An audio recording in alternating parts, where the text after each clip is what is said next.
Dan juga termasuk pujian kepada Nabi Muhammad SAW. Kadang ada orang tuh aneh, jangan puji-puji Nabi berlebih-lebihan. Jangan puji-puji Nabi berlebih-lebihan.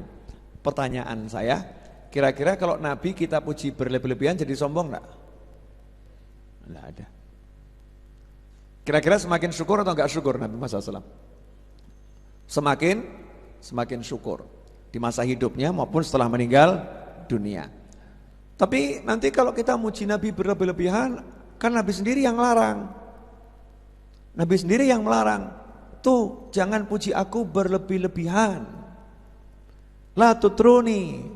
Kan Nabi yang bilang jangan puji berlebih-lebihan. Udah Nabi aja ngelarang kok kamu bergaya muji berlebih-lebihan. Berarti kamu lebih hebat dari Nabi. Ini kan ada orang yang punya pola pikir semacam itu. Mohon maaf bagi yang punya pola pikir semacam itu, tolong gitu ya, hadisnya dibaca yang lengkap. Kemudian belajar sejarah Nabi secara lengkap. Nabi SAW itu bahkan membuat mimbar khusus untuk Hasan bin Thabit radhiyallahu taala anhu di dalam masjid. Ya, tugasnya apa? Beliau adalah membuat syair, dan di antara syair-syairnya adalah muji Nabi Muhammad sallallahu alaihi wasallam. Sayyidina Abbas radhiyallahu taala anhu, paman Nabi SAW, bahkan datang secara khusus menghadap Nabi SAW dan mengatakan, saya membuat syair untuk muji kamu, mau saya perdengarkan sekarang. Kemudian diperdengarkan, dibacakan di hadapan Rasulullah SAW. Hasilnya apa? Apakah Rasulullah mengatakan, la tutruni, kamu jangan puji-puji aku berlebih-lebihan, jangan loh ya gitu. Apakah begitu? Tidak. Justru Rasul mendoakan, semoga Allah membuat gigimu tidak pernah rontok selama-lamanya. Sehingga sampai meninggal dunia, usianya 80 tahun lebih kalau saya nggak salah, giginya masih utuh dan putih bersih. Karena doa Nabi Muhammad sallallahu alaihi wasallam. Nah terus yang nggak boleh bagaimana? Ya baca yang lengkap hadisnya.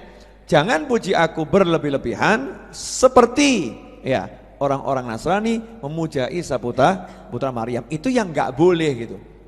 Yang nggak boleh semacam itu. Memberikan pujian yang tidak sesuai, ya tidak sesuai dengan kenyataan. Ya kalau sesuai kenyataan, it's okay, nggak jadi masalah. Yang nggak sesuai kenyataan apa?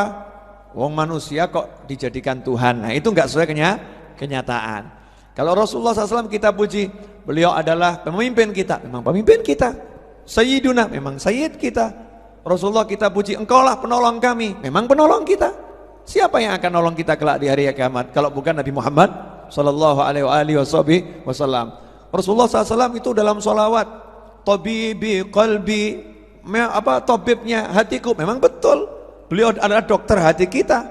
Oh, kalau orang pergi ke rumah sakit jiwa aja tanya, dokter jiwamu siapa? Dijawab, dokter fulan ya, dokter fulan atau dokter fulan. Nah, it's okay, hal yang wajar-wajar saja. Kenapa ketika umat Islam mengatakan dokter jiwaku Nabi Muhammad SAW dikatakan musyrik? Kan aneh gitu kan? Kan tabibi qalbi, dokter hatiku Rasulullah SAW. Kalau dikatakan Rasulullah yang mengobati hatiku, memang betul. Rasulullah SAW yang mengobati hati kita. Semua tentu dengan izin Allah Subhanahu wa ta'ala. Itu nggak usah dibahas. Kalau bahas yang begitu ya seperti ngomong sama orang yang nggak mudeng agama sama sekali. Masa ada orang mau pergi ke dokter, kita titip pesan, tolong ya nanti bilang sama dokternya ya. Ya dokter nggak bisa ngapa-ngapain, nggak bisa ngobatin, nggak bisa nyembuhkan, nggak bisa. Yang bisa Allah. Ya jadi obatnya dokter nggak manfaat. Ya dokter juga ilmunya itu nggak manfaat. Yang penting adalah ilmunya Allah Ta'ala. Nanti bilang gitu sama dokternya ya. Kira-kira bagaimana? Diusir sama dokternya. Anda salah alamat, silakan cari dokter jiwa, gitu kan ya?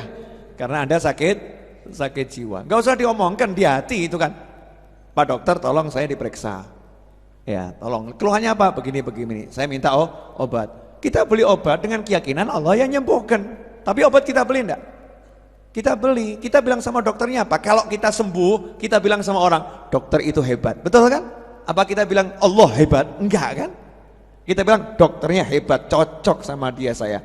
Sekali kasih resep beres, padahal yang nyembuhkan siapa? Allah. Tapi kita enggak lupa kepada manusia yang dipakai sama Allah menjadi perantara sembuhnya kita, sehatnya kita. Sebab Allah sendiri mengatakan dalam hadis Rasulullah bersabda SAW, man lam yashkurin nas lam yashkurillah. Siapa enggak terima kasih kepada manusia yang berbuat baik kepadanya, dia belum terima kasih kepada Allah Subhanahu wa ta'ala.